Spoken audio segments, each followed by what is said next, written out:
आपका स्वागत करता हूं। मैं आपको माननीय सक्षम दीवानी न्यायालयों में जो दावे जो प्रकरण दाखिल किए जाते हैं उन दावों में, उन प्रकरणों में कितने व्यक्ति एक ही समय में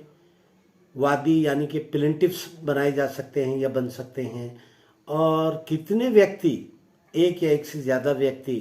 कब और किस तरह से डिफेंडेंट्स यानी प्रतिवादी बनाए जा सकते हैं, इसके ऊपर प्रकाश डालूंगा, आपको मालूमात दूंगा। इसकी तरतूद दीवानी प्रक्रिया संहिता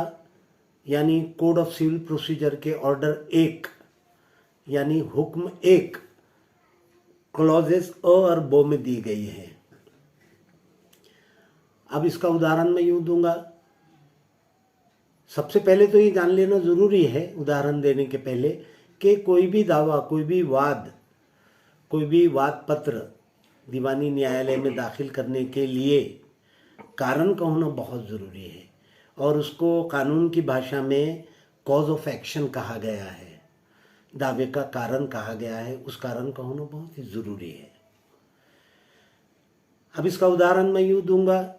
कि किसी एक व्यक्ति ने किसी दूसरे व्यक्ति से कोई सौदा, कोई व्यवहार किया, और उस सौदे की, उस व्यवहार की तारीख तय कर ली, निश्चित कर ली, और वो तारीख के आ जाने पर, उस समय के आ जाने पर उस व्यक्ति ने दूसरे व्यक्ति से जिससे सौदा किया गया था उससे बात की, उससे गुजारिश की कि चलिए सौदे को पूरा करते हैं, इसकी पूर्तता करते हैं, और वो व्यक्ति, वो शख्स अगर स्पष्ट रूप से इनकार कर देता है तो वो तारीख, वो डेट, वो समय उस दावे के लिए कारण समझा जाएगा, कॉज ऑफ एक्शन माना जाएगा। या दूसरा उदाहरण मैं यूँ दूँ कि कुछ व्यक्ति हैं जिनकी समाइक, एंसेस्ट्रल, वडीलोपार्जित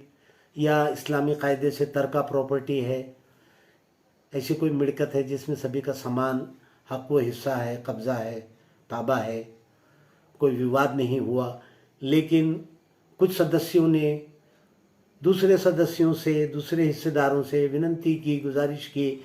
कि भाई अब ये वाटनी कर लें, बंटवारा कर लें, और अपने अपने हिस्से की जो मिल्कत है, जो प्रॉपर्टी है, उसका विभक्त ताबा ले लें, और उसका स्पष्ट रूप से इनकार कर दिया गया। तो वो इनकार की तारीख, डेट, समय उस दावे के लिए कॉज ऑफ एक्शन यानी तारीख मानी जाएगी। अब ऐसा किसी प्रकार का कोई सौदा या वाटनी की विनंती किसी एक व्यक्ति ने किसी दूसरे एक व्यक्ति से की, कोई सौदा, कोई व्यवहार किसी एक व्यक्ति से किया, और उसकी पूर्तता करने से दूसरे व्यक्ति ने जिसके साथ वो सौदा या व्यवहार किया गया, जिससे बंटवारे की बात की गई, उसने उसका स्पष्ट रूप से इनकार कर दिया, तो वो तो दावे की तारीख, वो तारीख दावे का कारण तो होगी ही, लेकिन उस एक व्यक्ति को उस दूसरे एक व्यक्ति के खिलाफ हक प्राप्त होगा, यानी वो एक व्यक्ति उसमें वादी बनाया जाएगा दावे में, और दूसरा इनकार करने वाला व्यक्ति, एक ही व्यक्ति प्रतिवादी बनाया जाएगा। और इसी प्रकार का कोई सौदा, कोई व्यवहार, कोई वाटनी की गुजारिश, डिमांड एक से ज़्यादा व्यक्तियों ने दूसरे एक से ज़्यादा व्यक्तियों से की, और वो एक से ज़्यादा दूसरे व्यक्तियों ने उस सौदे की पूर्तता करने से या वाटनी करने से इनकार कर दिया, तो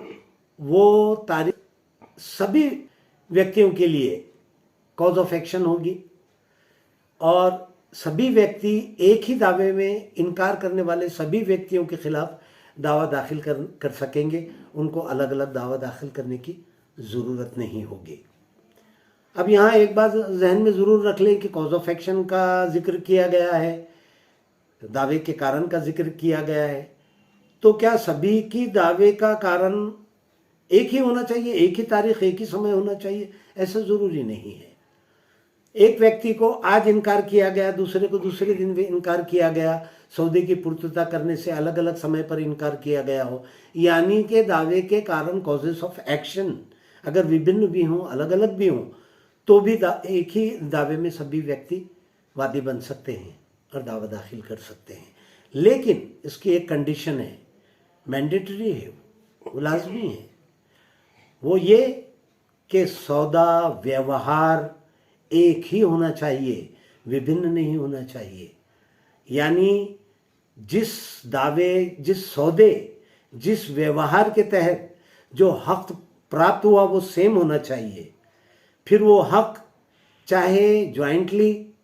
सामायिक रूप से प्राप्त हो या सेवरली या सेपरेट रूप से प्राप्त हुआ हो, एक ही दावा सभी लोग दाखिल कर सकेंगे। अब इस बात में व्यक्ति को क्यों